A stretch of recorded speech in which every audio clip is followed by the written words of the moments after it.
Hi అన్నలు, welcome to JP lows. మిత్రులారా, నేను మీ జగదీష్ పాల్వి.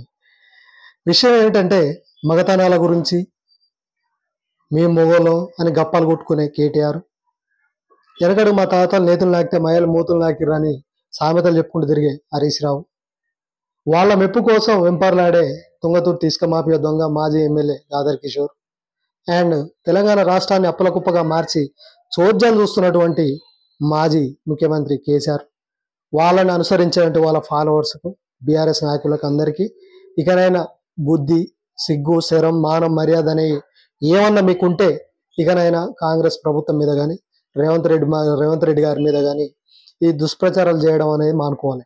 లేకపోతే మాత్రం అది మీకు, మీ పార్టీకి, మీ ఉనికిడికి, మీ మనుగడకు దెబ్బ, పెద్ద దెబ్బ అవుతుంది. అర్థమైందా?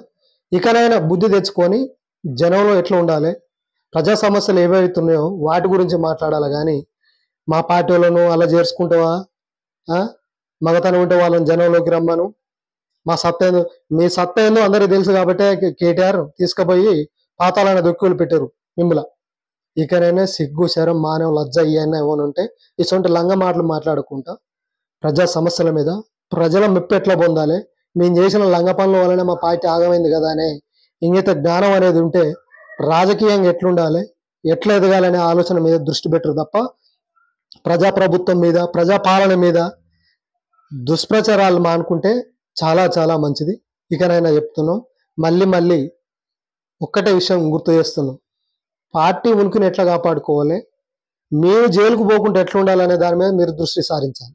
అంతేగాని నోటికి ఎంత వస్తే అంత మాట్లాడదాం, మేము మాట్లాడుకున్న మా పక్క ఉంటున్న చెంచాలను గాదర్ కిషోర్ అసంటోని ఎగేసి ముంగడ దోలి ఏదో సృష్టిస్తాం, ప్రజల మధ్య అలజడి పెడతాం అనే ఇటువంటి చెత్త ఆలోచనలు మానుకుంటే మాత్రం మీకు, మీ పార్టీకి విలువలు అనేవి ఉంటాయి.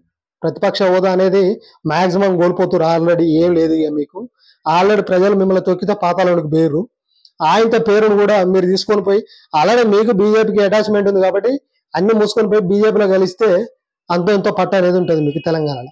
లేకపోతే ఇట్నే దేశదొమ్మ రేసాలు వేసుకుంటా పెద్దములు తిరిగినట్టు ఊర్లు పట్టుకొని తిరుగుతాం అని లంగమాటలు చెప్పుకుంటూ తిరిగితే మాత్రం ఏ ప్రజలైతే మిమ్మల్ని తిరస్కరించారో అదే ప్రజలు మీ ఉనికి లేకుండా చేస్తారు. కాబట్టి ఇకనైనా నోరు అదుపులో పెట్టుకో హరీష్ రావు. నోటికి ఎంత మాట వస్తే అంత అన్నట్టు మాట భేదం లేబడే మొగోని లెక్క. ఇప్పుడు మీ బామ్మరే అన్నాడు మగతనం ఉంటే మగాళ్ళు అయితే అని, అది నీకు కూడా వర్తిస్తుంది. దమ్ము ధైర్యం ఉంటే మగాని అయితే నీ ఎమ్మెల్యే పదవికి రాజీనామా చేయాలని నువ్వు ఇవ్వాలి.